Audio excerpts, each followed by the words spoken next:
ever after. So this is the condition that we're in. We have to be aware of the real condition. People don't want to be aware of the real condition. They want a pleasant illusion. Huh? It's okay to have sex life as long as you're married and you're a nice person and you don't make anyone upset by talking about strange philosophy. Then it's okay. And you can be a devotee too. Huh?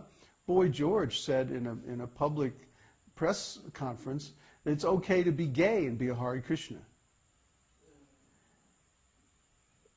He even said, oh yeah, the reporter said, what? You know, we thought, I don't think so. Not that guy. Not Boy George. Yeah, if you don't know, Boy George is very famous for being gay, right?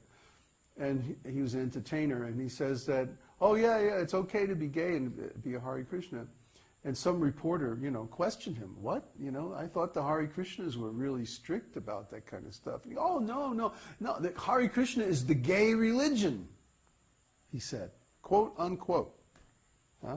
He said that in a press conference in Mumbai, a couple of years back. So, who is giving this idea? The devotees. The devotees are saying, there's even an association now. What's it called?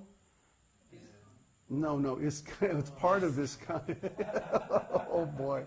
You can tell what we've been talking about, right? What's it called? The Alma or something?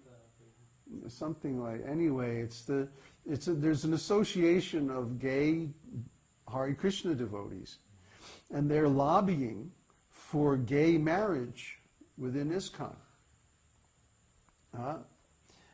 And even one of the big gurus, Hridayananda Maharaj, came out with this big position paper, all eloquently reasoned with all scholarly references and logic, how this is okay, this is a good idea.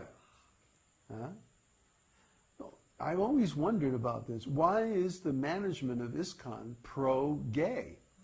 Srila Prabhupada taught from the very beginning that we don't accept illicit sex. In fact, it's a condition for initiation that you don't have illicit sex. So, what is illicit sex? It's very clear in Prabhupada's books. Illicit sex, well, let's talk about what licit sex is. Licit sex is when a married couple, married according to Vedic principles, by a Vedic priest, before the fire ceremony and the whole thing, and they have a special ceremony called Garbhadhan Samskara. Garbhadhan means giving the seed. Garbha is seed and dhan means give. So Garbhadhan Samskara means the male is giving the seed to the female. Why?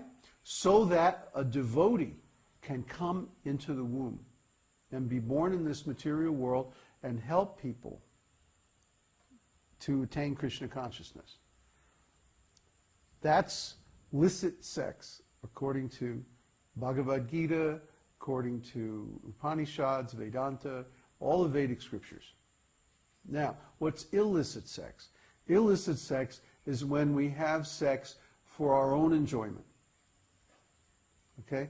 And Vedic sex life, according to Vedic principles, means you consult an astrologer. When would be an auspicious time, which also happens to coincide with the maximum fertility of the female, 3 or 4 days before menstruation.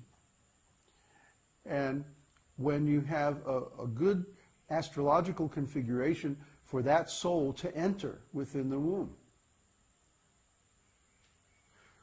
But illicit sex is almost always based on some impulsive desire. I feel like I want to do it. So so this is a whole different thing. There's no astrologer, there's no mantras, there's no distribution of food to the brahmanas and gifts and stuff like that. There's no festival. I mean, you're supposed to have a whole festival to do the Garbhadan Samskara properly. You have a festival, you invite everybody, and then at the proper time when all the astrological indications are auspicious, the couple enters the wedding hut. And everybody knows, everybody knows what they're going to do there. But it's okay because it's all according to Vedic religious principles. It's not some furtive fornication in the dark, you know.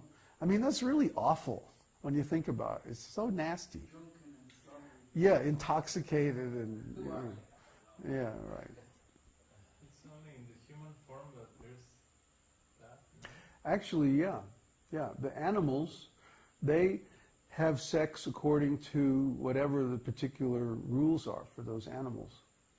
Well, lions are pretty kinky. But yeah, they always have. No, but I mean, there's like gay sex among lions and other big cats, some other big cats. Lions are unique because they're more social. Most of the big cats are very individual. Yeah, they're lone hunters. But lions hunt in groups. But anyway, and then there's the monkeys. Monkeys are, you know, crazy sexual. Yeah. So, I mean, if we act like monkeys and lions, then this isn't human life.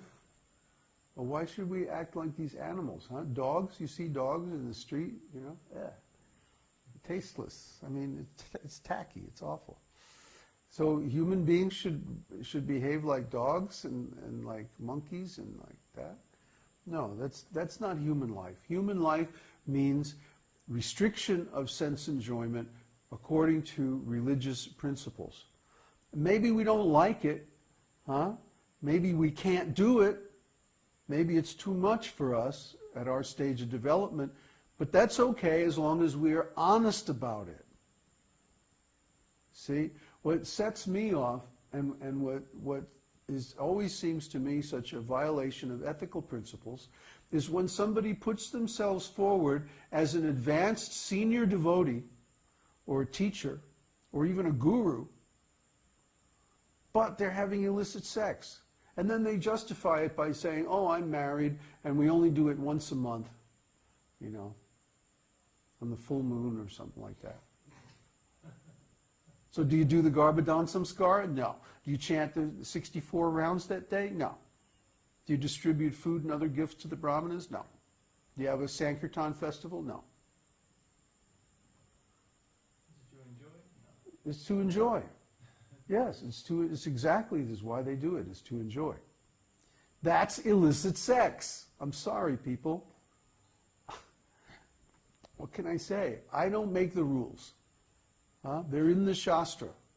Now, if you want to play games and try to misinterpret the Shastra and say, well, actually it means this, well, no, we don't accept that. No. It might be comfortable. It might be convenient, it might be popular, but it's not right. So we don't accept it.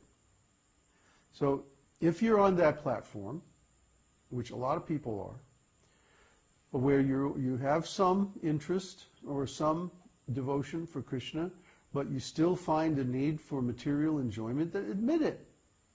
Just admit it. I'm in a fallen condition. I'm a grihamedi. I'm not qualified to chant the Hare Krishna mantra. I'm not following the 4 regulative principles. I'm not qualified for initiation. Admit it. And follow the Dharma for that level of realization, that level of advancement. And then you'll make progress. But if you say that, oh, I'm a pure devotee, I'm an initiate, I'm following 4 regulative principles, and you're not, you will fall down. You will not make any advancement. Why? Because you're being dishonest. Okay? Don't be dishonest. Don't make offenses. Because, you know, just like I know so many devotees I mean, we had this on the forum actually about a year ago. Some devotee showed up, and she asked the question. She said, I've been chanting Hare Krishna for over 20 years and I haven't made any advancement. I feel like I'm just where I was when I first started out. And the answer is, you must be committing offenses. That's the only possibility, because the holy name is so powerful. We experience this every day. When we chant the holy name, that everything becomes auspicious by that chanting. So how is it that someone could chant the holy name every day for 20 some odd years and not make any advancement? Only one possible reason. They're making offenses. There are 10 offenses, and I'm not going to go over all the 10 offenses. You can read them in the books. Do your homework. Read the 10 offenses. Learn how to avoid them. And make advancement in spiritual life.